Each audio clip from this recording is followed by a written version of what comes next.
فقیر ایپی د بر صغیر د ازادۍ یو عظیم مجاهد وو. د دوی نوم میرزا علي خان وو، د پلار نوم یې ارسله خان وو او د نیکه نوم یې محمد ایاز وو چې د اتمنځای وزیر توریخیل شاخ سرای تعلق درلود. دوی درویش صفت او منځنی قد انسان وو خو په خپل پر اصرار شخصیت کې ډیر جلال لرلو. یو یورپی صحافي میلن هاونر په خپل مقاله ون مین اگینست د امپایر کې لیکي د سلطنت برتانیا په مخالفینو کې د فقیر ایپی شخصیت به مثال وو. دوی په کال 1893 کې د میرلی کجوري کلی کې پیدا شوی وو. ابتدایي اسلامي تعلیم یې په خپل کلی کې حاصل کړو او بیا اعلی تعلیم د لپاره بنو ته لاړلو. د تعلیم په دوران کې د فاطمه خیلو قاضي حیات الدین عرف قاضي شیرزاد لور سره نکاح وشو. سه موده پس د خپل کورودان سره بیرته وزیرستان ته راغلو او د دوړو په علاقہ ایپی کلی کې استوګنه اختیار کړه او د مولانا علم جان په شاګردانو کې شامل شو. د فقیر ایپی په دعاګانو کې زبردست تاثیر وو نو په دې وجه لره ځایونو نه د خلکو راتګ شروع شو. په کال 1928 کې د حج بیت الله فریضه ادا کړه او د سره د دوی د بزرګۍ او فقیرۍ شهرت نور هم زیات شو او میرزا علي خان د ایپی کلی په نسبت ایپی فقیر او یا فقیر ایپی په نوم باندې مشهور شو. په 15 اپریل 1938 کې چې کله په بنو کې رامقورینو مې یو هندو جنې د اسلام بیبي په نوم چې مسلمانه شو او یو بانوسی حلق امیر نور علي شاه سره شرعي نکاح وشو نو هندوانو د غیرت مسله جوړ کړه او متفقات ور باندې د دې خلاف په عدالت کې مقدمه درج کړه. انګريزانو هم د هندوانو مدد وکړو. اسلام بیبي نابالغه ثابت کړه او خپل پلار ته حواله کړه او پلار په هندستان کې هوشیارپور ته ورسوله. د انګريزانو د دې فیصله خلاف په بنو کې احتجاجي سلسله شروع شوه او په عدالتونو او دفترونو باندې ورونه ولاګول. کله چې حالات د قابونه بهر شول نو انګريزانو په بنو کې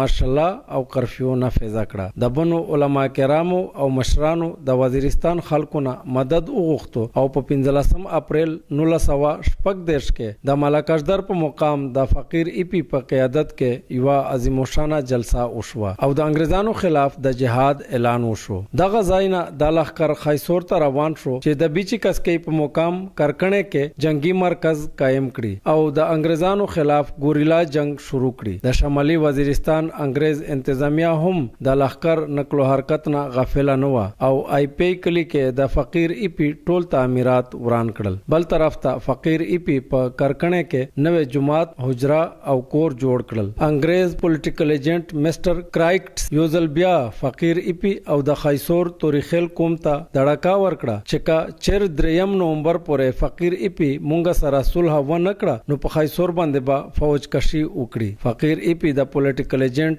دړکې ته اس اهمیت ورنکړو او خیسور ته د انګريزانو راتګ هم چیلنج کړو. انګريزانو د فقیر ایپی گرفتاری د پاره د میجر جنرال کولرج په کمان کې یو بریګیډ فوج میرلی ته راوړو او بل بریګیډ د رزمکنه را روان شو. دواړه بریګیډ په 25 نومبر 1914 کې سحر وختي د خیسور په لور روان شول. بل طرف ته مجاهدین هم د مادي وسایلو نه بنیازه فقط په قوت ایمانی سره د انګريزانو خلاف مورچزن شول چې څنګه د میرلی بریګیډ علمشری قبرستان سره جوخت تلپکان او رزمک بریګیډ تنګاړی ته راورسېدل نو مجاهدینو ور باندې حمله وکړه او مسلسل 3 ورځې جنگ وشو چې پکې میجر بیسکوم، میجر ویلیام، میجر ټینډال او کیپټن بایډ سره بشمار فوزیان مړه او بشمار ټاپیان شول. د فقیر ایپی د دې جنگ په باره کې بریګیډیر ډبلیو ایچ کونډن په خپل کتاب کې لیکي زمونږه د هغه جنگ په سرحد کې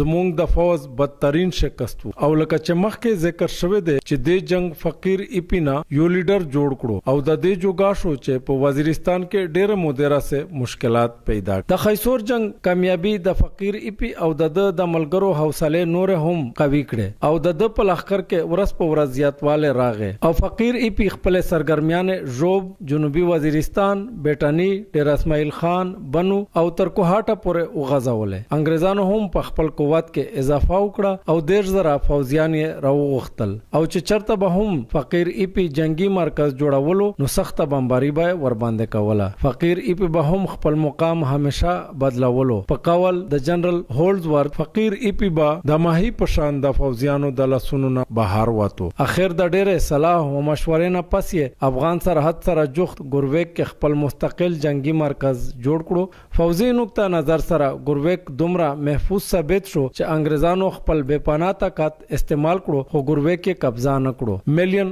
هاولر لیکي چې فقیر ای پی افغان سرحد سره جوخت د ګورویک په دنګو غرونو کې مشتش او انګریز بیا دا شاهین کله هم د خپل جالینا راونه وست. فقیر ای پی چې دا مرکز جوړولو نه فارغ شو نو د پنجاب او د آدم خیل نه کاریګر راوغختل او د ګورویک په اوګدو سرنګونو کې د بجلی جنریټر او د خیرات ماشين او د اوسپنه ویل کولو باټي ولګوله او د اصله جوړولو کارخانه جوړ کړه او بیا په دغه اصله باندې د انګریزانو خلاف دومره سخت جنگونه وکړل چې د ازادۍ تاریخ ور باندې نن هم فخر کوي. مارکا ډمډیل، مارکا شورتنګي، مارکا شراونګي، مارکا سوردار، مارکا سروکی، مارکا تپیسر، مارکا شکتوی تانګي، مارکا درګي سر، مارکا مچیروغا، مارکا لشکرکوټ، مارکا بویا، مارکا خړه، مارکا کرومګړی، مارکا نبی، مارکا لشکرکوټ، مارکا رامچین، مارکا پلکیکلی،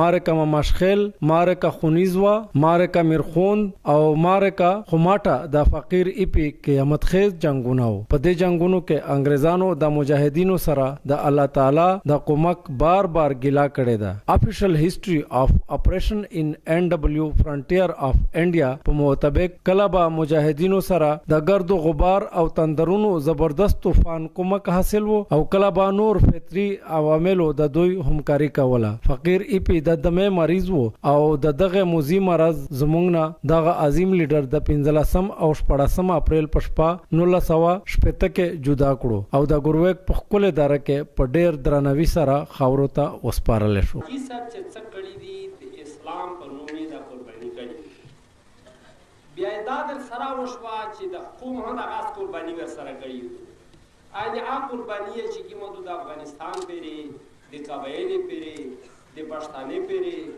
ډیر الله لري دغه باندې نه تاسو